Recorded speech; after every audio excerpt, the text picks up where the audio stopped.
Public engagement in the context of universities, I guess we're talking about here. I mean, I think it's a contested term.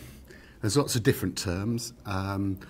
Social engagement, community engagement, public engagement. I could spend a long time discussing the merits of each. I don't think that's particularly fruitful myself. I think what I understand by it is the relationship between a university and its communities.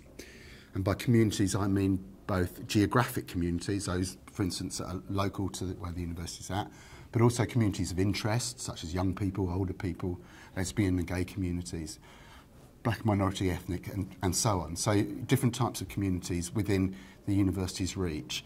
So public engagement for me is about the relationship between the university and its communities.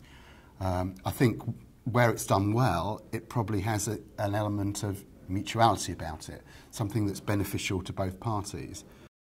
It admits of many definitions, and I personally would want to have a very inclusive definition. I think that it can involve engagement with the public sector.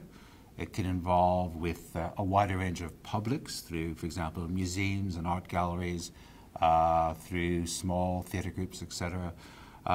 I think it also links in with the voluntary and community sector, but actually public engagement, interesting enough, it actually links to regional engagement and working with employers and what we now call employer engagement in higher education. So I personally would have a very broad definition of public engagement, although what I would particularly want to argue that, well, I do have a broad definition. I would hope we wouldn't lose sight of the relationship that the types of partnerships universities could develop, particularly with local voluntary and community sector organizations.